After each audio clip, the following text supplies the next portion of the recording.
ಖಾಸಗಿ ಶಾಲೆಯಲ್ಲಿ ಶಿಕ್ಷಕಿಯರಿಗೆ ಲೈಂಗಿಕ ಕಿರುಕುಳ ಆರೋಪದ ಪ್ರಕರಣಕ್ಕೆ ಸಂಬಂಧಪಟ್ಟಂತೆ ಲಕ್ಷ್ಮೀ ಹೆಬ್ಬಾಳ್ಕರ್ ಅವರು ಹೇಳಿಕೆಯನ್ನು ಕೊಟ್ಟಿದ್ದಾರೆ.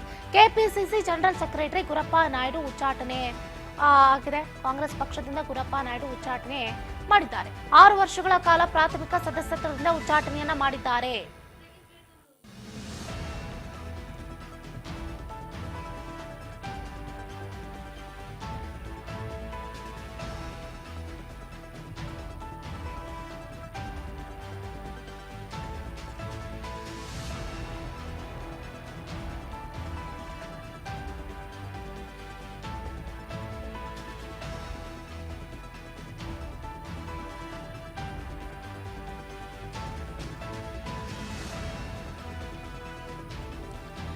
ಕಾಂಗ್ರೆಸ್ ರಾಜಕಾರಣಿ ಗುರಪ್ಪ ನಾಯ್ಡು ಸೆಕ್ಸುವಲ್ ಹರಾಸ್ಮೆಂಟ್ ಅಲ್ಲಿ ಸಿಲುಕಾಕೊಂಡಿದ್ದಾರೆ.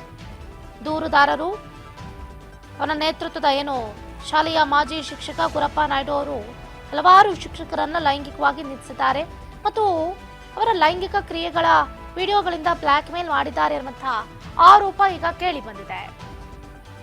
ಖಾಸಗಿ ಶಾಲೆಯಲ್ಲಿ ಕೆಲಸ ಮಾಡ್ತಾ ಇದ್ದಂತಹ ಮಾಜಿ ಶಿಕ್ಷಕಿ ನೀಡಿದ ದೂರಿನ ಆಧಾರದ ಮೇಲೆ ಸಿಕೆ ಅಚ್ಚುಕಟ್ಟು ಪೊಲೀಸರು ಶಾಲೆಯ ಅಧ್ಯಕ್ಷ ಬಿ ಗುರಪ್ಪ ನಾಯ್ಡು ಅವರನ್ನ ಈಗ ಪಕ್ಷದಿಂದ ಉಚ್ಚಾಟನೆ ಮಾಡಿರುವಂತದ್ದು. KPCC general secretary Gurappa Naidu ಉಚ್ಚಾಟನೆಯಾಗಿದೆ. ಕಾಂಗ್ರೆಸ್ ಪಕ್ಷದಿಂದಲೇ ಅವರನ್ನ 6 ವರ್ಷಗಳ ಕಾಲ ಪ್ರಾಥಮಿಕ ಸದಸ್ಯತ್ವದಿಂದ ಉಚ್ಚಾಟನೆ ಮಾಡಲಾಗಿರುವಂತದ್ದು. ಕಾಂಗ್ರೆಸ್ ಶಿಸ್ತು ಪಾಲನಾ ಸಮಿತಿ ಅಧ್ಯಕ್ಷ ರೆಹಮಾನ್ ಖಾನ್ ಅವರು ಆದೇಶವನ್ನು ಹೊರಡಿಸಿದ್ದಾರೆ.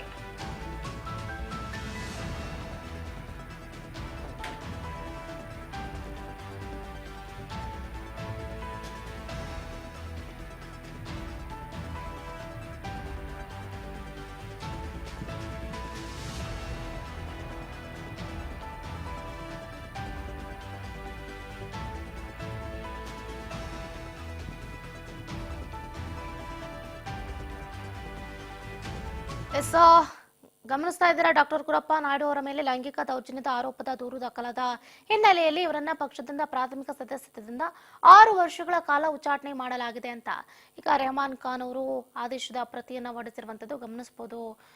ದೃಶ್ಯಗಳನ್ನ ಈಗಾಗಲೇ ಕೆಪಿಸಿಸಿ ಜನರಲ್ ಸೆಕ್ರೆಟರಿ ವಿರುದ್ಧ ದಾಖಲಾಗಿದೆ ಎಫ್ಐಆರ್. ಚನ್ನಮ್ಮನಕೆರೆ ಅಚ್ಚುಕಟ್ಟು ಪೊಲೀಸ್ ಠಾಣೆಯಲ್ಲಿ ಗುರಪ್ಪನ ವಿರುದ್ಧ ಎಫ್ಐಆರ್ ದಾಖಲಾಗಿದೆ. ತ್ಯಾಗರಾಜನಗರ ಪಿಜಿಎಸ್ ಬ್ಲೂಮ್ ಫೀಲ್ಡ್ ಶಾಲಾ ಟ್ರಸ್ಟ್ನ ಅಧ್ಯಕ್ಷ KPCC general secretary Gurappa Naidu ಅವರ ವಿರುದ್ಧ ಲೈಂಗಿಕ ಆರೋಪ ಈಗ ಕೇಳಿ ಬಂದಿರುವಂತದ್ದು. ಶಾಲೆಯಲ್ಲಿ ಕೆಲಸ ಮಾಡ್ತಾ ಇರುವ 75ಕ್ಕೂ ಹೆಚ್ಚು ಶಿಕ್ಷಕಿಯರು ಹಾಗೆ ಇದು ಹೆಣ್ಣು ಮಕ್ಕಳ ಪಾಲಿಗೆ ನರಕದ ಕೂಪ ಅಂತಲೂ ಕೂಡ ದೂರು ದಾಖಲಾಗಿದೆ. ಸಾಕಷ್ಟು ಹೆಣ್ಣು ಮಕ್ಕಳ ಜೊತೆ ಗುರಪ್ಪ ನಾಯ್ಡು ಇದೇ ರೀತಿಯಾಗಿ ಅನುಚಿತ ವರ್ತನೆಯನ್ನ ಮಾಡ್ತಾ ಇದ್ರು ಅನ್ನುವಂತ ಮಾಹಿತಿ ಲಭ್ಯ ಆಗ್ತಾ ಇದೆ. ಕಾಂಗ್ರೆಸ್ನ ಮುಖಂಡ ಗುರಪ್ಪ ನಾಯ್ಡು ವಿರುದ್ಧ ಲೈಂಗಿಕ ಕಿರುಕುಳ ಆರೋಪ ವ್ಯಕ್ತ ಆಗಿದೆ. ಚನ್ನಮ್ಮನಕೆರೆ ಅಚ್ಚುಕಟ್ಟು ಪೊಲೀಸ್ ಠಾಣೆಯಲ್ಲಿ ಎಫ್ಐಆರ್ ಕೂಡ ದಾಖಲಾಗಿದೆ. ಮತ್ತೊಬ್ಬ ಕಾಂಗ್ರೆಸ್ ಮಾಜಿ ಶಾಸಕ ಉಮಾಪತಿಗೆ 3 ತಿಂಗಳು ಜೈಲು ಮತ್ತು ದಂಡ ವಿಧಿಸಿದೆ ಕೋರ್ಟ್ ಈ ತೀರ್ಪನ್ನ ನೀಡಿರುವಂತದ್ದು. ನಿರಂತರವಾಗಿ ಹೆಣ್ಣು ಮಕ್ಕಳ ಮೇಲೆ ದೌರ್ಜನ್ಯವನ್ನ ಎಸಗಲಾಗ್ತಾ ಇತ್ತಂತೆ. ಬರೋಬ್ಬರಿ 75 ಹೆಣ್ಣು ಮಕ್ಕಳು ನಮಗೆ ಈ ರೀತಿಯಾದಂತಹ ದೌರ್ಜನ್ಯ ಆಗ್ತಾ ಇತ್ತು ಅಂತಲೂ ಕೂಡ ಈಗಾಗಲೇ ಸ್ಟೇಟ್ಮೆಂಟ್ ಅನ್ನ ಕೊಟ್ಟಿದ್ದಾರೆ. ಹಾಗಾಗಿ ಗುರಪ್ಪ ನಾಯ್ಡು ಅವರ ವಿರುದ್ಧ ಚನ್ನಮ್ಮನಕೆರೆ ಅಚ್ಚುಕಟ್ಟು ಪೊಲೀಸ್ ಠಾಣೆಯಲ್ಲಿ ದೂರು ದಾಖಲಾಗಿರುವಂತದ್ದು. ನವೆಂಬರ್ 26ನೇ ತಾರೀಕು ನಾಯ್ಡು ಅವರು ನಡೆಸ್ತಾ ಇರುವಂತಹ ಶಾಲೆಯ ಶಿಕ್ಷಕಿಯೊಬ್ಬರು ನೀಡಿರುವ ದೂರನ್ನ ಆಧರಿಸಿ ಪ್ರಕರಣವನ್ನ ದಾಖಲಿಸಿಕೊಳ್ಳಲಾಗಿದೆ. ಶಿಕ್ಷಕಿಯ ಹೇಳಿಕೆಯನ್ನ ದಾಖಲಿಸಿಕೊಂಡು ತನಿಖೆಯನ್ನ ನಡೆಸಲಾಗ್ತಾ ಇದೆ ಅಂತ ಪೊಲೀಸರು ತಿಳಿಸಿರುವಂತದ್ದು. ಶಿಕ್ಷಕಿಯರು ಸೇರಿದಂತೆ 75ಕ್ಕೂ ಹೆಚ್ಚು ಮಹಿಳೆಯರು ಆ ಶಾಲೆಯಲ್ಲಿ ಕೆಲಸವನ್ನ ಮಾಡ್ತಿದ್ದಾರೆ. ಆರೋಪಿ ಗುರಪ್ಪ ನಾಯ್ಡು ಕೆಲವು ಶಿಕ್ಷಕಿಯರು ಹಾಗೆ ಸಿಬ್ಬಂದಿಯ ಗಮನಕ್ಕೆ ಬಾರದಂತೆ ಬೆತ್ತಲೆ ಹಾಗೂ ಅಶ್ಲೀಲ ವಿಡಿಯೋಗಳನ್ನ ಚಿತ್ರೀಕರಿಸಿಕೊಂಡು ಇಟ್ಕೊಂಡಿದ್ದಾರೆ. ಇವುಗಳನ್ನ ಇಟ್ಕೊಂಡು ಮಹಿಳಾ ಉದ್ಯೋಗಿಗಳನ್ನ ಹೆದರಿಸ್ತಾರೆ. ಹೇಳಿದ ಹಾಗೆ ನಡೆದುಕೊಳ್ಳದೆ ಇದ್ರೆ ವಿಡಿಯೋವನ್ನ ಪೋಸ್ಟ್ ಮಾಡ್ತೀನಿ, ಬಹಿರಂಗಪಡಿಸ್ತೀನಿ ಅಂತ ಬೆದರಿಕೆಯನ್ನು ಕೂಡ ಹಾಕ್ತಾ ಇದ್ರಂತೆ. ಹೆಣ್ಣು ಮಕ್ಕಳನ್ನ ಲೈಂಗಿಕ ತೃಷೆಗೆ ಬಳಸಿಕೊಂಡಿದ್ದಾರೆ ಅಂತ ಶಿಕ್ಷಕಿ ದೂರಿನಲ್ಲಿ ಉಲ್ಲೇಖ ಮಾಡಿದ್ದಾರೆ.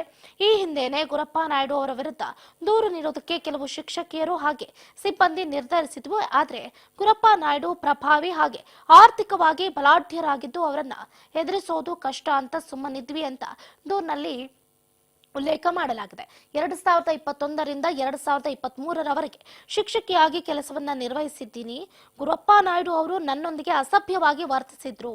ಲೈಂಗಿಕ ಚಟುವಟಿಕೆಗೆ ಪ್ರಚೋದಿಸಿ ತಮ್ಮ ಕಚೇರಿಯಲ್ಲಿ ಕೈ ಹಿಡ್ಕೊಂಡು ಎಳೆದಾಡಿದ್ರು. ನಾನು ಗೌರವಸ್ಥ ಕುಟುಂಬದಿಂದ ಬಂದಿದ್ದೀನಿ, ಅಸಭ್ಯವಾಗಿ ವರ್ತಿಸಬೇಡಿ ಅಂತ ಹೇಳಿದಾಗ ನನ್ನ ಮೇಲೇನೆ ಕೋಪ ಮಾಡ್ಕೊಂಡಿದ್ರು. ಬೂಟ್ನಲ್ಲಿ ಹೊಡಿತೀನಿ ಅಂತ ಬೆದರಿಕೆ ಹಾಕಿ ಅವಾಚ್ಯ ಶಬ್ದಗಳಿಂದಲೂ ಕೂಡ ನಿಂದಿಸಿದ್ರು. ಈ ಘಟನೆಯಿಂದ ನಾನು ಆಘಾತಕ್ಕೆ ಒಳಗಾಗಿದ್ದೀನಿ. ಆಘಾತದಿಂದ ಸುಧಾರಿಸಿಕೊಳ್ಳುವುದಕ್ಕೆ ಸಾಕಷ್ಟು ಸಮಯ ಕೂಡ ತೆಗೆದುಕೊಂಡಿದ್ದೀನಿ ಅಂತ ದೂರಿನಲ್ಲಿ ಉಲ್ಲೇಖವನ್ನ ಮಾಡಿದ್ದಾರೆ. ಅಷ್ಟೇ ಅಲ್ಲದೆ ಕಾಂಗ್ರೆಸ್ನ ಮಾಜಿ ಶಾಸಕ ಉಮಾಪತಿಗೂ ಕೂಡ 3 ತಿಂಗಳು ಜೈಲನ್ನ ವಿಧಿಸಲಾಗಿದೆ. ಈಗಾಗಲೇ ಒಂದು ಕಡೆ ಹೇಗಾಗ್ತಾ ಇದೆ ಅಂದ್ರೆ ಕಾಂಗ್ರೆಸ್ ಪಾಳೆಯದಲ್ಲಿ ಈ ವಿಷಯ ಹೇಗಾಗ್ತಾ ಇದೆ ಅಂದ್ರೆ ಒಂದು ಕಡೆ ಸಿಎಂ ಹಾಗೆ ಡಿಸಿಎಂಗೂ ಕೂಡ ತಲೆನೋವನ್ನ ತಂದೊಡ್ಡಿದೆ ಅಂತಾನೆ ಹೇಳ್ಬಹುದು. ಹೇಳಿ ಕೇಳಿ ಕಾಂಗ್ರೆಸ್ನ ಮುಖಂಡ, ಅದರಲ್ಲೂ ಮುಖ್ಯವಾಗಿ ಕಾಂಗ್ರೆಸ್ನಲ್ಲಿ ಗುರುತಿಸಿಕೊಂಡಿದ್ರು ಗುರಪ್ಪ ನಾಯ್ಡು ಅವರು.